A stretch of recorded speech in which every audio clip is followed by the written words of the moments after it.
एक बहुत ही बड़े उद्योगपति का पुत्र कॉलेज में अंतिम वर्ष की परीक्षा की तैयारी में लगा रहता है, तो उसके पिता उसकी परीक्षा के विषय में पूछते हैं, तो वो जवाब में कहता है कि हो सकता है कॉलेज में अव्वल आऊं। अगर मैं अव्वल आया तो मुझे वो महंगी वाली कार लाकर दोगे जो मुझे बहुत पसंद है। तो पिता खुश होकर कहते हैं, क्यों नहीं, अवश्य ला दूंगा।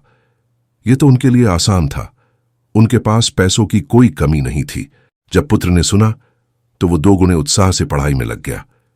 रोज कॉलेज आते जाते वो शोरूम में रखी कार को निहारता और मन ही मन कल्पना करता कि वह अपनी मनपसंद कार चला रहा है। दिन बीतते गए और परीक्षा खत्म हुई। परिणाम आया, वो कॉलेज में अव्वल आया। उसने कॉलेज से ही पिता को फोन लगाकर बताया कि वे उसका इनाम कार तैयार रखे, मैं घर आ रहा हूं। घर आते आते वो ख्यालों में गाड़ी को घर के आंगन में खड़ा देख रहा था। जैसे ही घर पहुंचा उसे वहां कोई कार नहीं दिखी। वो बुझे मन से पिता के कमरे में दाखिल हुआ।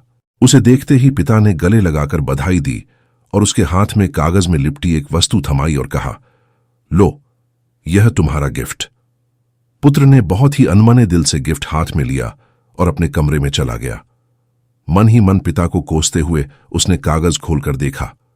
उसमें सोने के कवर में रामायण दिखी। ये देखकर अपने पिता पर बहुत गुस्सा आया, लेकिन उसने अपने गुस्से को संयमित कर एक चिट्ठी अपने पिता के नाम लिखी कि पिताजी, आपने मेरी कार गिफ्ट न देकर ये रामायण दी।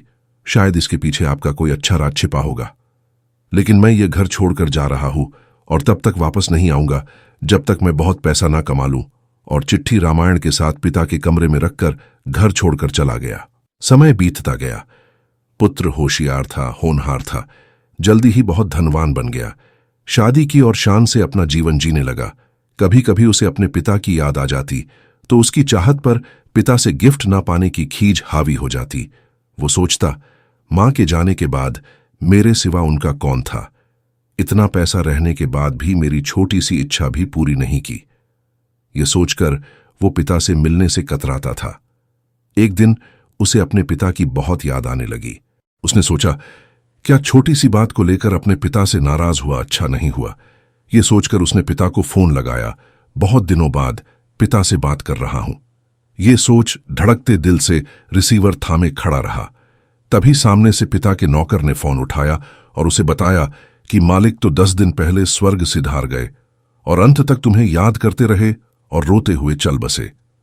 जाते जाते कह गए कि मेरे बेटे का फोन आया तो उसे कहना कि आकर अपना व्यवसाय संभाल ले। तुम्हारा कोई पता नहीं होने से तुम्हें सूचना नहीं दे पाए। यह जानकर पुत्र को गहरा दुख हुआ और दुखी मन से अपने पिता के घर रवाना हुआ। घर पहुंचकर पिता के कमरे जाकर उनकी तस्वीर के सामने रोते हुए रूंधे गले से उसने पिता का दिया हुआ गिफ्ट रामायण को उठाकर माथे पर लगाया और उसे खोलकर देखा। पहले पन्ने पर पिता द्वारा लिखे वाक्य पढ़ा, जिसमें लिखा था, मेरे प्यारे पुत्र, तुम दिन दुनी रात चौगुनी तरक्की करो और साथ ही साथ मैं तुम्हें कुछ अच्छे संस्कार दे पाऊं, ये सोचकर ये रामायण दे रहा हूं। पढ़ते वक्त उस रामायण से एक लिफाफा सरक कर नीचे गिरा, जिसमें उसी गाड़ी की चाबी और नगद भुगतान वाला बिल रखा हुआ था। ये देखकर उस पुत्र को बहुत दुख हुआ और धड़ाम से जमीन पर गिर रोने लगा।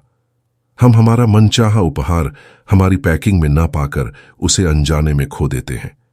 ईश्वर भी हमें अपार गिफ्ट देते हैं, लेकिन हम अज्ञानी हमारे मनपसंद पैकिंग में ना देखकर गिफ्ट पाकर भी उसे खो देते हैं।